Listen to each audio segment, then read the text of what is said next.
I've covered a lot of free will and determinist arguments, but one I haven't tackled goes as follows. Free will does not exist because we do what we want and we do not choose what we want to do. For example, you chose to watch this video because you wanted to, but as determinists would claim, it's not as though you chose to have the tastes or interests that you do. So you really didn't choose to watch this video, it is just an inevitable consequence of your predetermined desires that were decided by your genetics and your environment. Now, the reason I've saved this for its own video is because even as those who are on Team Free Will tell you, this is probably the best argument that free will deniers have at their disposal. It is very convincing, especially as internet advocates refine it and streamline it down into a very digestible, sleek proof. I mean, the first time I heard it, I had to take a pause and think because it just seems so airtight. However, luckily I've heard enough determinist arguments to realize that there is a common tool in their arsenal, and that is the manipulation of language. For example, a lot of the comments I've received from determinists just involve them telling me that I don't understand free will, I don't understand determinism, and I just don't understand the definitions at the heart of this argument. This, however, is just projection. As I've covered in previous videos and will explain more in depth in a future video, free will just means the ability to choose. When determinists take it to mean anything else, this is their own strawman definitions of free will. Because we know that the vast majority of philosophers are compatibilists, so obviously we can say that the definition of free will that is used by the majority of philosophers is one that is compatible with determinism,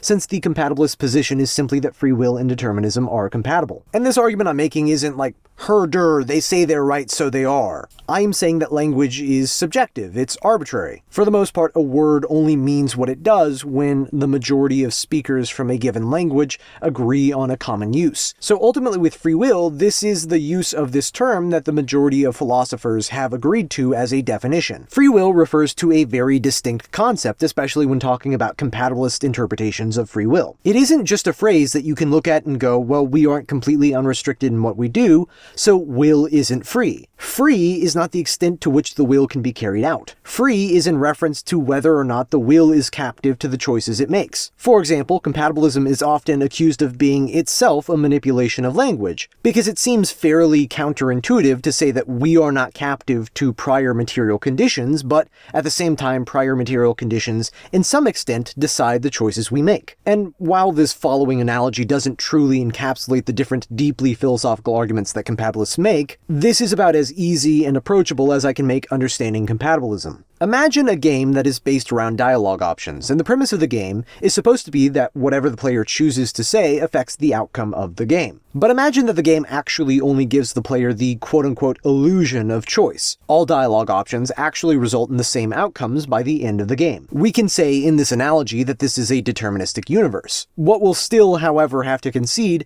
is that even though the player has no quote-unquote true choices, the choices are still made by the player. If one player hands the controller to another, then this other person is playing the game, and the original person no longer has the sensory experience of playing the game. This is free will at its most minimum requirement, and this is how determinism and free will can be compatible. The only way the players could be said to not have free will is if they were watching the other player play the game, or for example, if they were watching a movie rather than playing the game. In this circumstance then, they are held captive to the choices being made by the characters of the movie, because the experiences of the two observers are the same when neither observer is a willing participant in the experience. Likewise, another thought experiment which can help us understand stronger free will interpretations of compatibilism is one where we imagine that we travel to the future and ask our friend what choices he made in the past. When we return to the past and predict our friend's behavior, this doesn't disprove that he is an active participant in the choices he makes. In other words, that the choices belong to him and that he made them freely. In this previous example of the game with no choices, you wouldn't say that the player isn't playing the game just because the game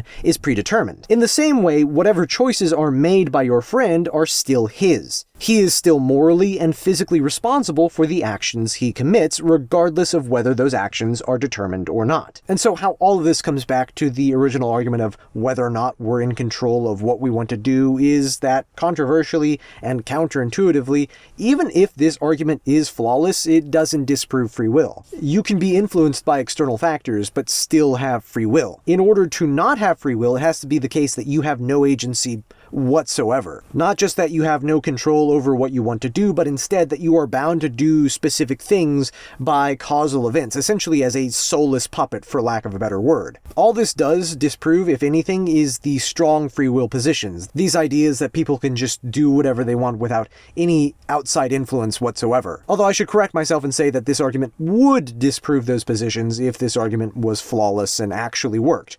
It is not and does not. This argument doesn't just manipulate language by attacking one position while claiming to attack all positions based on a faulty premise of what it means to have free will. It also exhibits two other language-based fallacies. One is obviously equivocation, as we'll get to. But the other one is a bit more complex and can really only be described as categorical fallacies that are given life by ambiguous uses of language. Let me explain. If we have A and B, someone argues that A causes B, and we came along and split A into A and alpha, claiming that alpha does not cause B, this would not be sufficient to prove that A does not cause B, even if our premises are true. To say otherwise and claim that A does not cause B is a categorical fallacy. Here is alpha. It belongs to A. It does not belong to things that cause B, but here outside of alpha, belonging to A, are things that cause B. You may ask yourself, how is this related to free will? Surely nobody would get this wrong. But the issue is that this is just one layer. As I said, what determinists commit in various arguments is a language fallacy,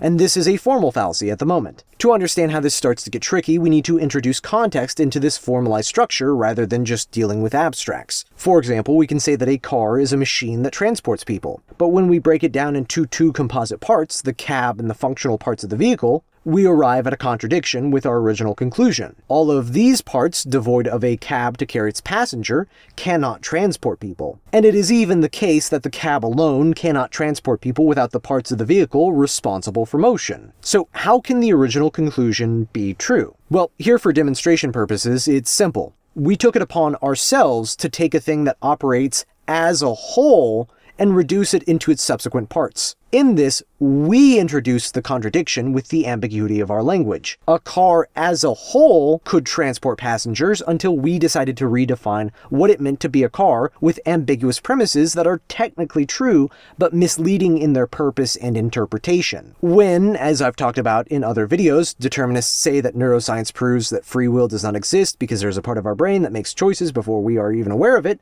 this is the same fallacy. We cannot take the brain and then reduce it into us and an aspect of our brain that is not us. This is like taking a car, saying that you can still technically address it and label it as a car even after you've taken out the engine, and then using those true premises to conclude that a car, as in the Platonic form that we expect to have an engine, does not drive because this one without an engine does not. From a materialist view of consciousness, we are our brains. You cannot just take the brain and divide it into us and not us, simply because there exists a culture of personifying the consciousness as us and the subconsciousness as something other. A car without an engine, yes, is still a car, but if I reference one thing, that is not the same as referencing the other. It doesn't matter how you can abstract things and twist language to make your case, or even really how innocent or true your premises are. The conclusion simply does not follow. Unless we are not our brains, then since our brain, or as you could say a part of it,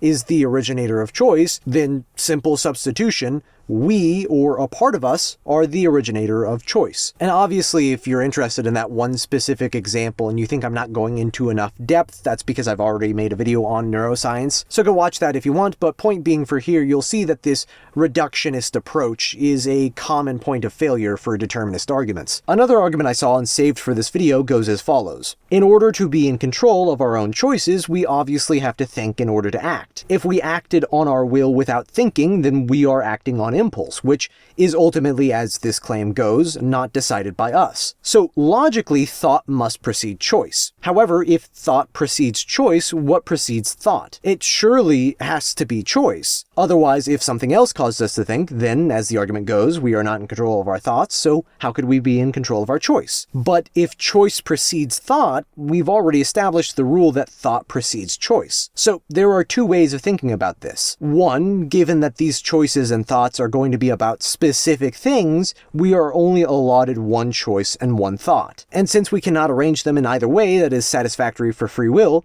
free will does not exist. Or we say that a thought must be preceded by a choice, in that these are different thoughts and different choices that precede each other in a series of causal events. And just the same, we arrive at the conclusion that free will does not exist because this causes an infinite regress. This is yet another seemingly good argument, but I think the tactic here is more apparent than in the argument we discussed at the beginning of the video, and probably even more apparent than the neuroscience argument. Let's revisit the premises that we accepted as true without so much as even a second thought. Thought must precede choice. Well, what is thought and what is choice in this context? We aren't just talking about choice as in the conscious and physical expression of will, are we? For example, if before me there are two buttons, we could say that until I physically press one, I haven't quote-unquote chosen yet. Because here, chosen is meant to imply that I haven't committed to a choice. I very well could be thinking about my choice, but I haven't acted on it yet. In this, we start to unravel what once seemed like a fairly decent argument, but turns out to be blatantly absurd. If we say thought precedes the physical expression of choice, then no duh. And it's not as though a physical expression of choice is necessary to elicit a thought. You don't have to interact with the world outside of you in order to think.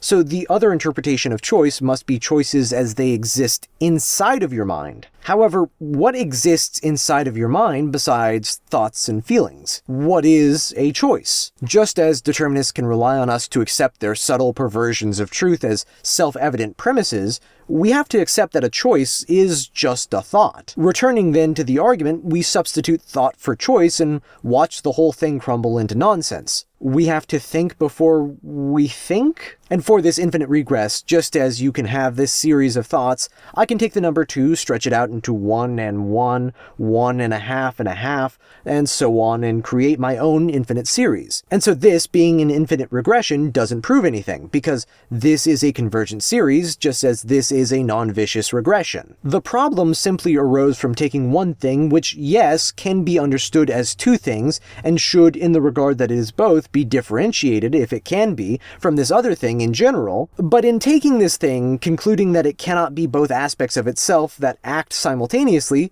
we've only twisted language to make a deceitful argument. Choice is both a choice and a thought. It does not need to be preceded by thought because realistically these premises aren't even true. They are just close enough to being true that in understanding that language cannot always be this precise, we reluctantly accept them as being true. What we think we're accepting and what is actually true is that choice has to have some element of our conscious agency. So we accept these statements of causality since that is one way that this could gain that agency. But the reality is that it achieves this by virtue of what it is inherently. It is part thought. It does not need thought to precede it. In the same way, thought is part choice. They are, in almost all contexts, one and the same. Arbitrarily drawing a distinction between these two near synonyms does not prove that free will does not exist. It is simply the case that if you take one thing that occurs simultaneously and you split it into two things, it cannot occur before itself or the other way around. This is a self-made contradiction, and the argument we mentioned at the beginning of the video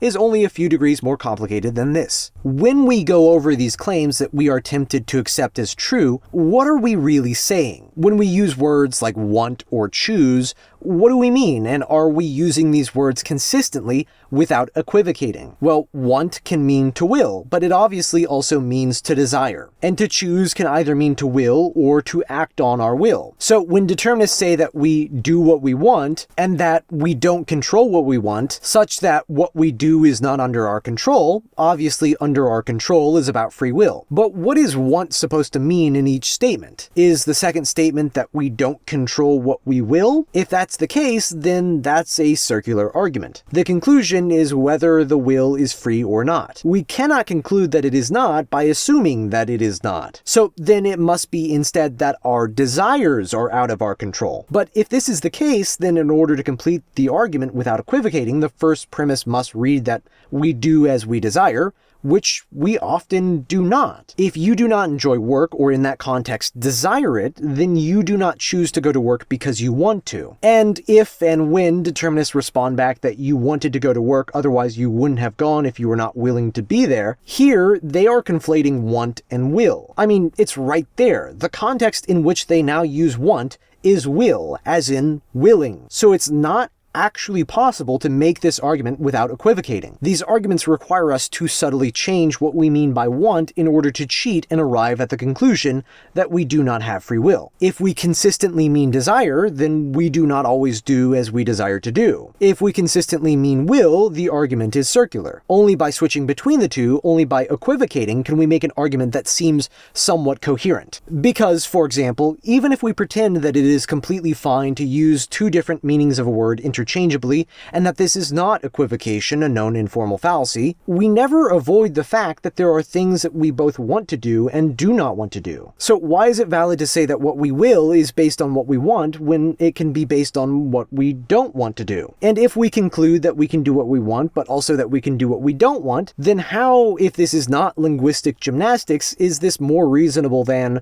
or even excludes compatibilism? Here, we seem to have two conflicting but valid truths. We do what we want, and sometimes we don't do what we want. This doesn't sound any less like wordplay than compatibilism, and take, for example, a flaw in this premise. We do sometimes control what we want. There are certain foods that are considered an acquired taste. It isn't as though our personalities are completely malleable. The idea that we do not have free will just comes from a lazy, entitled, and blatantly disconnected view of reality. When the claim becomes that we do what we don't want to do, then the next rational question is, why? Why then do we do what we don't want to do? And ultimately the response isn't going to be substantive. It's just going to be them rephrasing their preconceived notions in a way that will trick you. Because they will say that we want to do it not because it is a complex freedom that defies the drive of our baser impulses, but instead that we want to do it because we are predetermined to do so. So, sorry to disappoint, but no, this is not an intelligent argument. It is just the determinist position rephrased in a way that makes it appeal to common colloquialisms. This idea that we do what we want? No. We do what we will. When we say want, we are talking about the will. So this isn't a contradiction between our desires and our will, just like if I said that I read a book, that wouldn't be a contradiction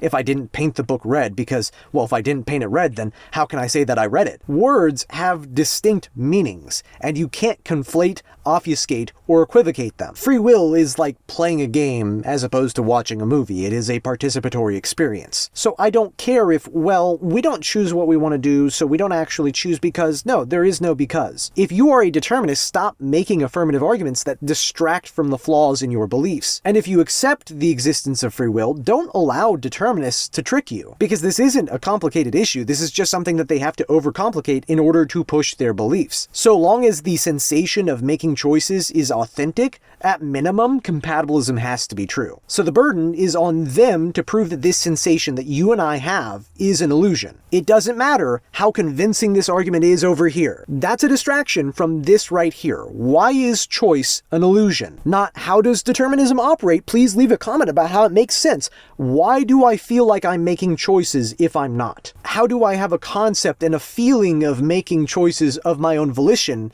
if that's not a thing that even exists? How do you call this real experience an illusion, especially if there is no real free will? What standard are you using to call it an illusion? What does that even mean? These are questions that determinists do not want to answer, because ultimately the only response that they've ever come up with is that we, with our sense of self, are an illusion. And much like a cult, that's something that you'll have to prime people to believe. It's something you'll only accept once you're past the point of no return in believing in their delusions. It isn't like dinner table conversation, because if it was, then ultimately everybody would realize that hardline determinism is complete and utter nonsense.